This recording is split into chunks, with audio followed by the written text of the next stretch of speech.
So why would a small open economy use the world interest rate to decide on its decisions rather than use its own interest rate as if the economy was closed off to the other countries?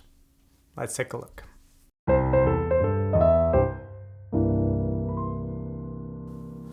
So in macroeconomics classes, to simplify things, we often start with this situation where we're looking at a country as a closed economy. Therefore, they are not trading with other countries in terms of goods, nor in terms of money, savings, and investment.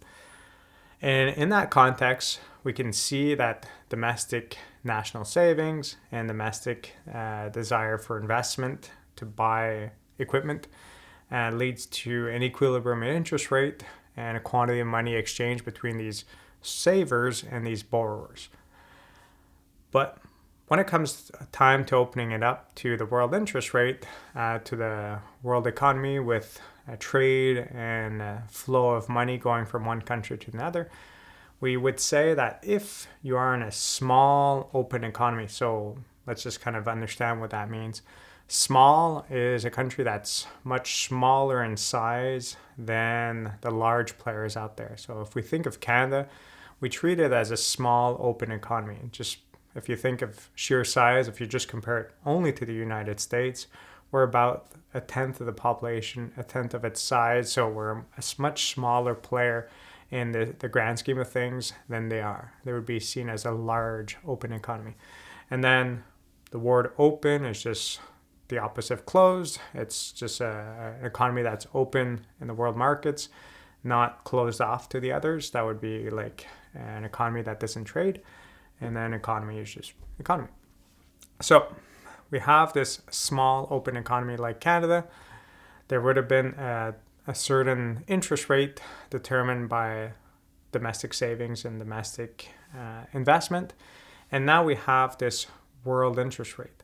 So if you were to have that graph with supply and demand of interest and the interest rate in this country, if it wasn't for any outside flows, you would have this interest rate. If the world interest rate is set above that equilibrium interest rate, we will say that all of a sudden the buyers will have to pay, the borrowers will have to pay a greater interest rate, and the savers will be able to get a greater interest rate as well.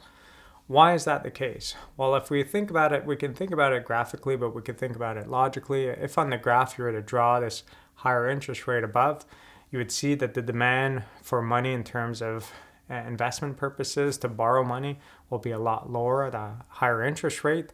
So there's going to be a lot less people wanting to borrow that money, and then you could see that for that same interest rate, there's a much greater quantity of savings out there, because at a higher interest rate, people are willing to save more money because the rate of return that they get on their savings is a lot higher. So how can you have a lot more money being saved than money being borrowed? Well, there needs to be some of these savings that's going abroad.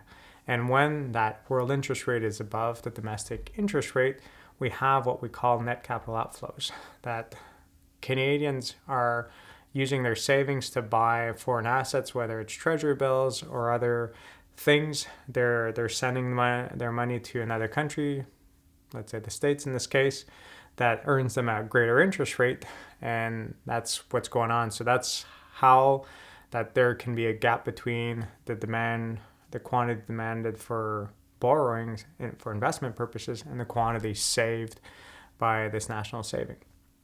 So that gap between the two is money flowing out of the country. And then you could think, well, why don't the domestic borrowers still have access to that lower rate like before? Well, if you're a saver and you could lend money, if the rate used to be like 3% and now with a world interest rate it's 5%, well, if you could lend that money and get a 5% return in these world markets, why would you charge less in the domestic market? So that's why everyone faces that higher rate. And that's why the quantity of demanded for investment purposes goes down in this process. And if we look at it from the other side of things, if that world interest rate was lower than the domestic interest rate, well, then you would have a lot of foreigners sending money in here to finance expenditure, and you would have net capital inflow or net capital outflow would be negative.